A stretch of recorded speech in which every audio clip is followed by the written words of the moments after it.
ఇది మీకు తెలుసా? తినడానికి కూడా తిండి లేని భయంకరమైన కష్టాల్లో నువ్వు నీ కుటుంబం ఉన్నప్పుడు, నా అనేవారెవరూ నీకు సహాయం చేయలేనప్పుడు, అర్ధరాత్రి అయినా సరే ఆయన ఇంటికి వెళ్లి తలుపు తడితే మీకు సహాయం చేస్తాడని మహంతి అనే వ్యక్తి తన భార్య పిల్లలతో ఒక ఊర్లో జీవిస్తున్నాడు. అయితే ఆ ఊర్లో వర్షాలు లేక కరువు రావడంతో మహంతి కుటుంబం భోజనం చేసి 2 రోజులవుతుంది. కుటుంబం ఆకలితో పస్తులు ఉండటాన్ని చూసి తట్టుకోలేని మహంతి ఆఖరికి భిక్షమెత్తుకొని వచ్చిన కొద్దిపాటి అన్నాన్ని తన పిల్లలకి పెట్టి తను తన భార్య చెట్టు ఆకులను ఉడకబెట్టుకొని తిని ఆకలి తీర్చుకునేవారు. వారి పేదరికాన్ని చూసి అతని భార్య కంటతడి పెట్టుకున్నప్పుడల్లా మహంతి ఇలా అనేవాడు, ఎందుకు ఏడుస్తున్నావు? నాకు నగరంలో ఒక ధనవంతుడైన స్నేహితుడున్నాడు. అతను చాలా మంచివాడు. ఎవరు ఏ సహాయం అడిగినా అతను ఎప్పుడూ కాదనడు. మనకు కూడా అతను సహాయం చేస్తాడులే అని చెప్పేవాడు. అయితే ఒక రోజు మహంతి భార్య, ఏమండి, మనం మీ స్నేహితుడి దగ్గరికి వెళ్లి మన దీనావస్థను చెబితే మనకి ఏదైనా సహాయం చేస్తాడేమో కదా. మన పిల్లలు ఇప్పటికే భోజనం లేక బక్కచిక్కిపోయారు. ఇంకా ఆలస్యం చేస్తే మన పిల్లలు చనిపోతారండి అని కంటతడి పెట్టుకుంది. అది విన్న ఆ భర్త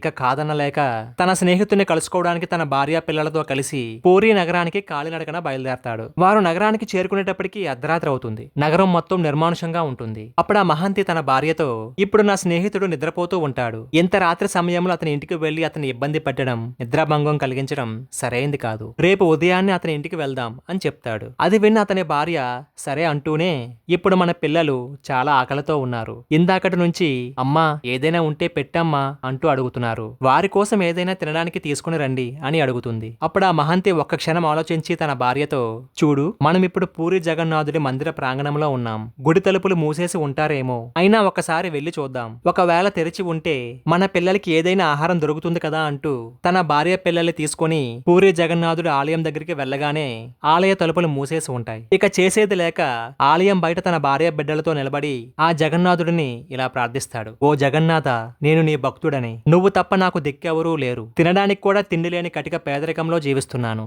అయినా సరే నాకు ఎటువంటి బాధ లేదు స్వామి. కానీ నా భార్య పిల్లలు ఆకలితో మరణిస్తారేమోనన్న భయంగా ఉంది. నేను ఇన్ని రోజులు నా భార్యకు నాకో ధనవంతుడైన స్నేహితుడున్నాడు, అతడు మనకు సహాయం చేస్తాడని చెప్తూ వస్తున్నాను. కానీ ఆమెకు తెలియదు నేను చెప్పిన స్నేహితుడు నువ్వే అని. ఓ జగన్నాథ, నీ సన్నిధికి వచ్చి నిన్ను వేడుకున్న తర్వాత కూడా వారికి ఎటువంటి సహాయం అందలేదనుకో, నువ్వు ఉన్నావన్న నమ్మకమే వారికి పోతుంది. అది నేను ఎన్నటికీ భరించలేను స్వామి. నా మాట నమ్మి నీ మీద విశ్వాసం పెట్టుకున్న నా భార్యను నిరాశపరచవద్దు స్వామి. ఇక ఆ తర్వాత నీ ఇష్టం అని పూరి జగన్నాథుడికి దండం పెట్టుకుని ఆలయ ప్రాంగణంలో కుండలో పెట్టిన నీళ్లు తాగి నిద్రపోయాడు. ఒక వ్యక్తి బ్రాహ్మణ రూపంలో వచ్చాడు. మహంతి భార్య కళ్ళు మూసుకొని నిద్రపోవడానికి ప్రయత్నిస్తుంది, కానీ ఆకలికి నిద్ర పట్టడం లేదు. చిన్నగా చొప్పుడైతే లేచి కూర్చుంది. ఆ బ్రాహ్మణుడు ఒక పెద్ద పళ్ళెంలో కమ్మని ఆహార పదార్థాలను ఆమె ముందు పెట్టి వెళ్లిపోయాడు. అది చూసిన ఆమె ఆనందం తట్టుకోలేక తన భర్తను పిల్లల్ని నిద్రలేపి, ఏమండి, వెళ్ళిపోతున్న ఆ బ్రాహ్మణుడు మనకి ఈ భోజనాన్ని ఇచ్చి తినమని చెప్పాడండి.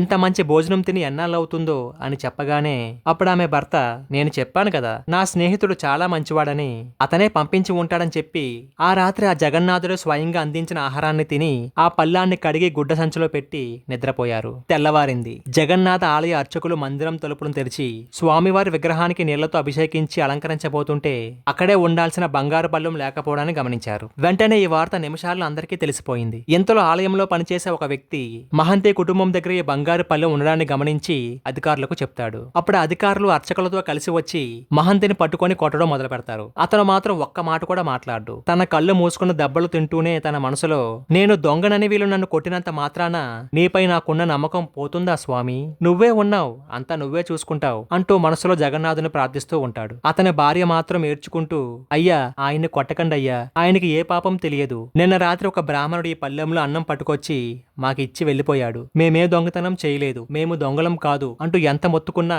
వాళ్ళు వినలేదు. ఆఖరికి ఆ మహంతిని తీసుకుని వెళ్లి జైల్లో పడేశారు. అతని భార్య ఆలయం ప్రాంగణంలో ఏడ్చి ఏడ్చి తన పిల్లల్ని గుండెకి హత్తుకొని సొమ్మసిల్లి పడిపోయింది. రాత్రి అయింది. పూరి నగరాన్ని పాలిస్తున్న అప్పటి రాజు ప్రతాపరుద్రునికి నిద్దట్లో ఒక కల వచ్చింది. అక్కడ నా భక్తుడు చెరసాలలో బాధపడుతూ ఉంటే ఇక్కడ నువ్వు హాయిగా నిద్రపోతున్నావా? అతను నాకు నిజమైన భక్తుడు, అతను నిరపరాధి, అతనికి బంగారు పళ్ళెంలో ఆహారాన్ని ఇచ్చింది నేనే అని స్పష్టంగా జగన్నాథుడే చెప్పడంతో ఆ క్షణమే ప్రతాపరుద్రుడు జగన్నాథ మందిరానికి వెళ్లి ఆలయ అధికారులందరినీ రమ్మని ఆదేశించి తానే స్వయంగా జైలుకు వెళ్లి తాళాలు తీయించి మహంతే కాళ్లకు సాష్టాంగ ప్రణామం చేశాడు. అంతేకాకుండా అక్కడికక్కడే ఆ మహంతిని పూరి జగన్నాథ మందిర వంటశాలకు ప్రధాన వంటవాడిగా నియమించాడు. అదొక్కటే కాదు, ఆ మహంతి కుటుంబానికి జగన్నాథ దేవాలయం యొక్క ప్రధాన వంటవాళ్లుగా శాశ్వత హక్కులు కల్పించాడు. ఇప్పటికీ ఆ మహంతి కుటుంబమే 494 సంవత్సరాలుగా ఆ పూరి జగన్నాథుడి ఆలయంలో వంట పనిని నిర్వహిస్తున్నారు. ఇప్పటికైనా మీకు అర్థమైందా? నువ్వు కటిక దరిద్రంలో ఉన్నా, నా అనుకునే వారందరూ నిన్ను విడిచిపెట్టినా,